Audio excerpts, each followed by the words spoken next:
अस्सलामुअलैकुम, बोल news headquarter से खुशामदीद। मैं हूं सैयद रज़ी। मैं हूं युसरा नजम और मैं हूं बुशरा हक। हेडलाइंस आप जान चुके, इस बुलेटिन में हम बात करेंगे। बुलेटिन में सबसे पहले आपको बताएं कि पाक फौज ने भारतीय आर्मी चीफ के सीज फायर से मुतालिक मजे का खेज दावों को मुस्तरद कर दिया है। DGI-SPR का कहना है कि ताकत के बल पर अमन कायम करने का दावा बेबुनियाद है। दोनों तरफ के कश्मीरियों की खातिर सीज फायर पर रजामंद हुए। अमन पसंदी को कमजोरी ना समझा जाए। पाक फौज ने भारतीय आर्मी चीफ के सीज फायर से मुतालिक मजे का खेज दावों को मुस्तरद कर दिया। DGI-SPR का कहना है कि ताकत के बल पर अमन कायम करने का दावा बेबुनियाद है। दोनों तरफ के कश्मीरियों की खातिर सीज फायर पर रजामंद हुए। अमन पसंदी को कमजोरी ना समझा जाए। पुलवामा के नाकाम ड्रामे और पाक फौज के कामयाब ऑपरेशन की हजीमत के बाद भी शर्म न आई। दुनिया ने जंगी कैदी अभिनंदन की वापसी का मंजर भी टीवी पर बराह रास्त देखा।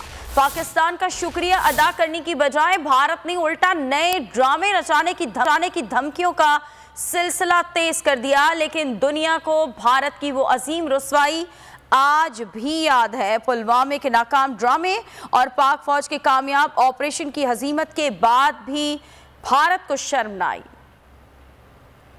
दीगर खबरों में आपको बताएंगे, CTD की खानेवाल में कार्रवाई, 2 दहशतगर्दों को गिरफ्तार कर लिया गया। पुलिस ने दस्ती बम असलहा और ममनुआ लिटरेचर भी कब्जे में ले लिया। तर्जुमान के मुताबिक गिरफ्तार मुलजिमान का ताल्लुक कलादम दाइश से है। उनका हदफ अहम तनसीबात और इबादत गाहें थीं। मुलजिमान की शनाख्त इमरान, हैदर और रियाज अहमद के नामों से हुई।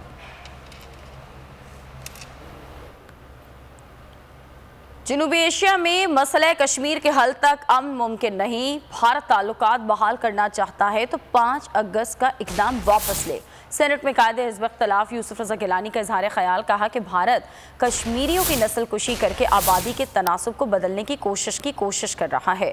भारत का तशद्दुद खतरनाक हद तक पहुँच चुका है। कश्मीरी अवाम को यकीन दिलाता हूँ कि हमेशा उन्हीं के साथ खड़े रहेंगे। मसला कश्मीर को कश्मीरियों की ख्वाहिश के मुताबिक हल किया जाए। बलूचिस्तान में मुसल्लह अफवाज पर दहशतगर्दों के हमले की मजम्मत करता हूँ। सेनेट में कायदे-ए-ऐवान शहजाद वसीम ने कहा है कि पूरी कौम कल यौम यकजहती कश्मीर मनाएगी। कश्मीर दुनिया की सबसे बड़ी जेल बन चुका। कश्मीर में 9 लाख से जायद भारतीय फौज काबिज है। हक खुद इरादियत के बगैर मसला कश्मीर का हल मुमकिन नहीं। पाकिस्तान और कश्मीर का रिश्ता भाईचारे और इंसानियत का है। कल पूरी कौम 5 फरवरी को यौम यकजहती कश्मीर मनाएगी और इसी सिलसिले में आज अवान बाला का ये ख़ुसूसी सेशन है। मैं समझता हूँ इसकी बड़ी अहमियत है कि यहाँ से आज यक ज़ुबान होकर एक यकजहती का पैगाम अपने कश्मीरी भाइयों को जाएगा। 9 लाख से ज़्यादा फ़ौज, जिसका नतीजा कि आज कश्मीर दुनिया की सबसे बड़ी जेल बन चुका। पाकिस्तान और कश्मीर का रिश्ता जिस्मो जान का रिश्ता है। ये कायद की ज़ुबान में शाहरख का रिश्ता है। ये एक भाईचारे का रिश्ता है। और कश्मीर का मसला हमारा मौक़िफ़ है कि एक बैनुल अक़वामी तनाज़ा है जिसका हल सिवाय कश्मीरी अवाम की उमंगों के मुताबिक हक के खुद इरादियत के इख्तियार के बगैर मुमकिन नहीं है। और अब बात करेंगे वज़ीर आज़म इमरान खान के दौरे चीन के हवाले से।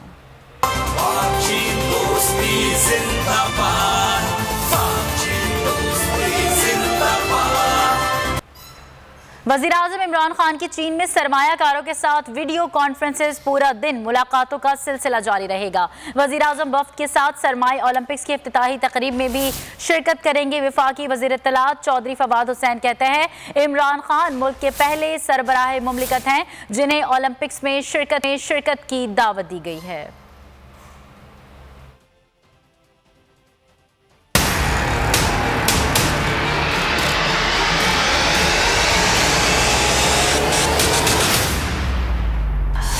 वज़ीर आज़म के दौरे चीन का रस्मी आगाज, बीजिंग में सरमायाकारों के साथ वीडियो कॉन्फ्रेंसेस। वज़ीर आज़म इमरान खान गुज़िश्ता रोज वज़रा और आला सतही वफ़द के साथ बीजिंग पहुँचे थे।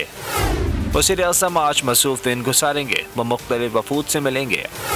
सरमाई ओलंपिक्स की इफ्तिताही तकरीब में भी शिरकत करेंगे। वफाकी वज़ीर इत्तलात फवाद चौधरी कहते हैं इमरान खान मुल्क के वो जाएंगे सरमाई ओलंपिक्स का जो ग्राउंड है वहाँ पे, जहाँ पे इफ्तिताही तकरीबात में शिरकत करेंगे। वज़ीर आज़म पाकिस्तान के वो पहले हुक्मरान हैं, पहले लीडर हैं जिनको ओलंपिक्स में शिरकत की इस तरह से दावत दी गई है। वज़ीर आज़म इमरान खान चीनी सदर शी जिनपिंग और चीनी वज़ीर आज़म ली चियांग से भी मुलाकातें करेंगे। पाकिस्तान और चीन के दरमियान इक़्तिसादी ताउन समेत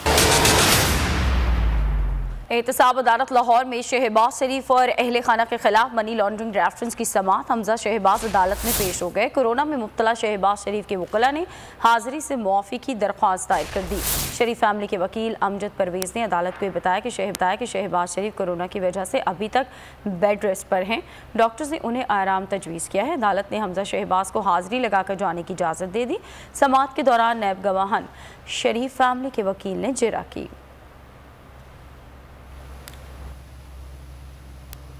एहतसाब अदालत लाहौर में पेशी पर सहाफ़ी ने हमजा शहबाज से सवाल किया कि क्या शेख रशीद मार्च की तारीख बदलने का कह रहे हैं, आप क्या कहेंगे। हमजा शहबाज ने जवाब दिया कि शेख रशीद की बातें करके अपना और मेरा वक्त ज़ाया ना करें, कौम का वक्त बड़ा कीमती है, इन्हें डिस्कस नहीं करना चाहिए। शेख रशीद साहब की बातें करके ना अपना वक्त ज़ाया करें ना मेरा वक्त ज़ाया करें, इस कौम का वक्त बड़ा कीमती है, इनको डिस्कस नहीं करना चाहिए। खुश रहें। शेख रशीद साहब की बातें करके ना अपना वक्त ज़ाया करें ना मेरा वक्त ज़ाया करें, इस कौम का वक्त बड़ा कीमती है, इनको डिस्कस नहीं करना चाहिए। और इलेक्शन कमीशन खैबर पख्तूनख्वा में बल्दियाती इंतखाबात के पेश नज़र ज़ाब्ते अखलाक की खिलाफ वर्जी पर मुतहरिक हो गया। इलेक्शन कमीशन ने JUI उम्मीदवार की मुहिम चलाने पर मौलाना फजल रहमान के भाई ज़ियाउर रहमान को नोटिस जारी कर दिया।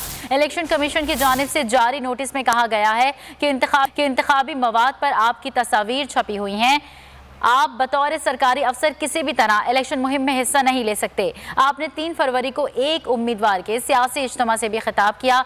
इंतखाबी ज़ाब्ते अखलाक वर्जी पर जवाब देने के लिए 5 फरवरी को इलेक्शन कमीशन के दफ्तर में पेश हों। इलेक्शन कमीशन की जानिब से ज़ियाउर रहमान को दावत देने वाले JUI उम्मीदवार कफील निज़ामी को भी नोटिस जारी किया गया है।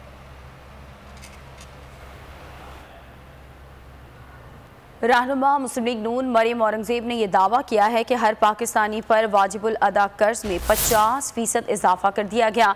पाकिस्तान की तारीख के 70% कर्ज गुज़श्ता 3.5 साल में लिए गए। ट्वीट में उनका मजीद ये कहना था कि वज़ीर ख़जाना ने बड़ी खुशी से पाकिस्तान के मजीद $1 अरब मक़रूज़ होने का ऐलान किया।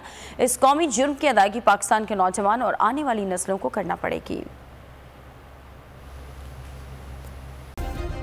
सब्सक्राइब करें और बेल दबाएं ताकि कोई खबर रह न जाए।